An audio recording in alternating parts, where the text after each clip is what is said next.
India has reported another record high number of new coronavirus infections, more than 350,000 in 24 hours. The US, UK and the European Union are sending medical supplies, including oxygen, which hospitals need to treat COVID-19 patients. Clinics are now at full capacity and turning people away.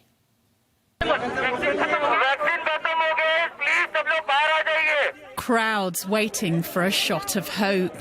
As the coronavirus devastates India, people queue outside a vaccination centre in Mumbai. Even though the country is a major coronavirus vaccine maker, many fear there is not enough to go around. In many parts of the country, ill people are queuing outside hospitals. They desperately need treatment. In Delhi, Animesh Kumar is looking after a family member. They've been turned away from 2 hospitals already. Oxygen in the ambulance is running out. His condition is serious. We're standing here in the middle of the road without oxygen or hope. Hospitals too are running out of oxygen. They are already caring for so many patients with COVID-19 that wards are full. The few deliveries that do arrive are simply not enough to save the patients with COVID-19. I brought him to the hospital and we waited for hours to get him admitted. They didn't let me go in with him. I was trying to contact him all day yesterday. He had a mobile phone but didn't answer my calls. Today the hospital called me to tell me he had died. The government is rushing to open new COVID-19 wards like this one, a brand new centre in Delhi. They say even more beds will be available soon. We're working on increasing the number of oxygen beds on a large scale. Within the next few days, we will increase the capacity to 2,000 to 5,000 beds. We are also preparing 200 beds at the intensive care unit there.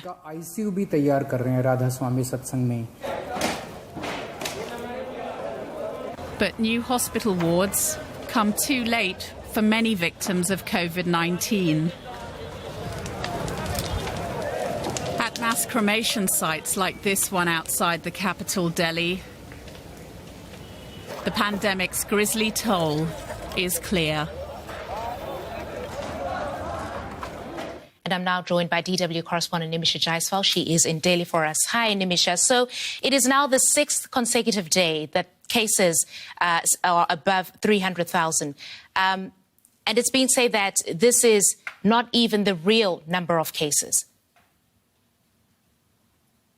Yes, Christine, there are definitely concerns that the actual predominance of the virus right now in India might be much higher than surging numbers that we are currently reporting. There are reports coming out that many people who have symptoms and have had symptoms for days are unable to access the test because diagnostic systems are also stretched so thin that even getting the results is taking days after being tested.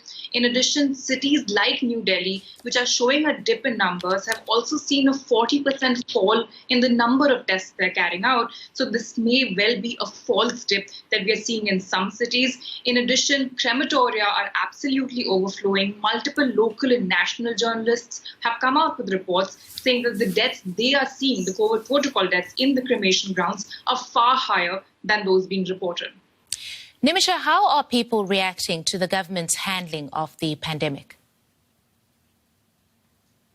Well, the despair that we are seeing across the country in hospitals as well as in homes is also translating into anger now every passing day. There has always in the past been 2 firmly entrenched groups of government detractors and supporters. Now we're seeing more and more people who generally support the government come out and question why exactly India is going through this massive crisis, question why the Prime Minister continued to hold rallies, and question why the government has not taken the coronavirus more seriously. Even long-standing, strong supporters of the government within the media have to come out and ask what exactly happened here. And how has the government responded to this criticism? But the government is not taking any criticism well so far. It is absolutely refusing firmly to admit any kind of mistakes on its part. Over the last week, we have heard about the government asking Twitter to take down tweets that are critical of its handling of the pandemic. And just earlier today, the government put out a very strong statement from the embassy in Australia, criticizing an article in an Australian newspaper that blamed the Modi government for its handling of the crisis, saying that this is misleading and malicious. So the government repeatedly says that they are doing their best, that the vaccine rollout is strong, that India responded well to the crisis in the beginning, and that they will investigate why the surge is happening, but they refuse to admit any mismanagement on their part. All right, that's DW correspondent Nimisha Jaiswal reporting for us in Delhi. We'll be touching base with her throughout the day. Thank you, Nimisha. And Germany's Chancellor Angela Merkel has confirmed.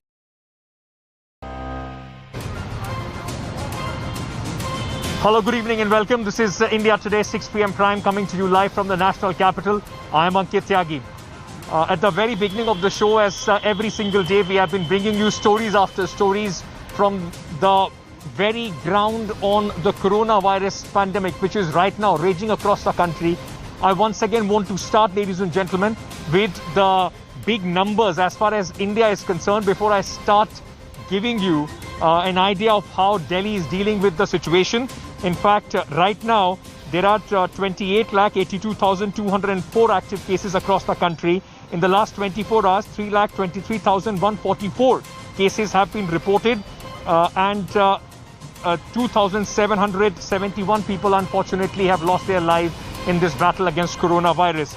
India now, for the 6th consecutive day, has posted more than 3 lakh cases, have posted cases which have never been heard of from any place else across the globe. I very quickly first just want to give you a sense of what is the active case load as far as this coronavirus is concerned, the second wave in comparison to the first wave. At the peak of the first wave on November 1st, India had 4,52,344 active cases. Right now, at the peak, in fact, we don't know what the peak would be. The active cases as of April 27th in India stand at 28,82,204. I mean, it's a jump that is unimaginable. The country grappling with a very, very serious crisis.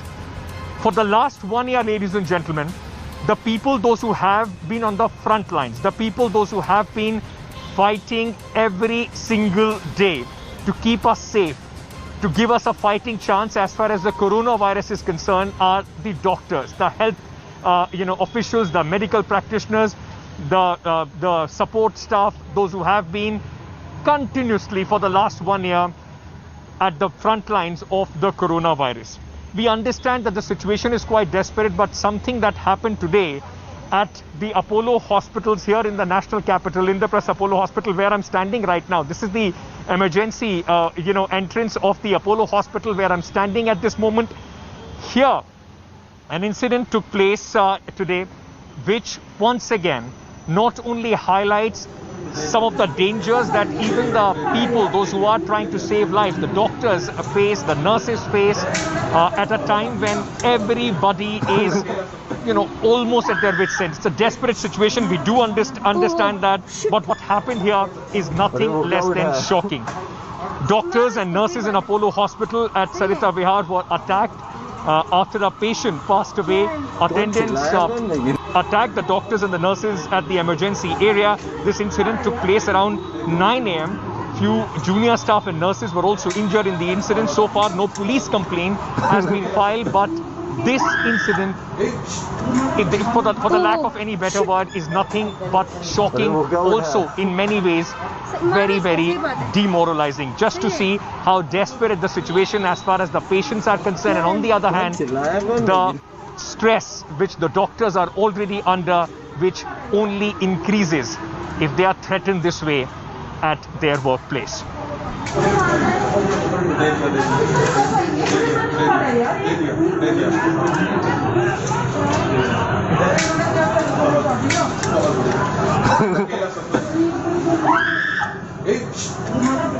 Oh shit! अरे वो क्या उठा है? मारो इसको सही बात है सही है क्या है कौन चिल्लाया कौन नहीं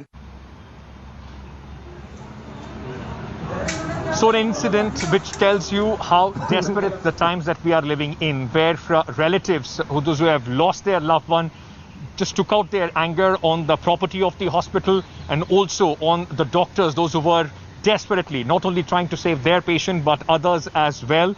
I am now being joined at the Apollo Hospital by Dr. Karan. He is a Vice President at the communications team. We also have Dr. Priya. She is the head of the emergency services here at the Apollo Hospital. Ma'am, I first want to understand from you, if you could tell us what happened, and it just happened behind us at this emergency, station of yours, workstation of yours. Why was it that the patient suddenly, the attendants just attacked the entire staff? So this patient had come in the morning and she was very critically ill, as are most patients who are coming in, because they are coming in very late. And she was an 80-year-old lady, and unfortunately she couldn't make it. And of course, as the psychology, they were stressed or they were angry. It always has to come out on the doctors and nurses who are actually trying to take care of the patient, and they just went all over the place and they attacked, and they broke things, they broke the glasses, and it's it's very, very unfortunate, because here we are really trying our best, all of us are, and unfortunately it's always the person who's trying to help is the one who seems to be told that you're not doing enough. I know everybody is stressed, everybody is with their loved ones, they're trying to take care of them, they're trying to save them. The situation is unprecedented, where every hospital seems to be full. But please try and understand that we are trying our best. And you cannot be accusing the people who are trying to save you. Please understand that. I can still see the marks that you have had because of the glasses and the protective gear that you have to wear. How's your staff doing? How many people are injured? So, unfortunately, it was, they are okay. And, it is like we are supposed to be very resilient, and we are. We have bounced back. Everybody is back to work. And, they are looking after the very next patient who comes in with as much of enthusiasm that they were earlier. But, it takes a toll on your emotion. It takes a toll on your morale. And, you have to understand. I know maybe I'm asking for too much, but one just has to understand that we are trying to do our best. As you were saying that it does take some sort of a toll on your morale as well. What did you say after this to your staff? I mean, it's a very, I can't understand the feeling where you are threatened at your own workspace. I mean, what did you say to your staff so that they could just go back doing exactly what they have been doing under these trying circumstances?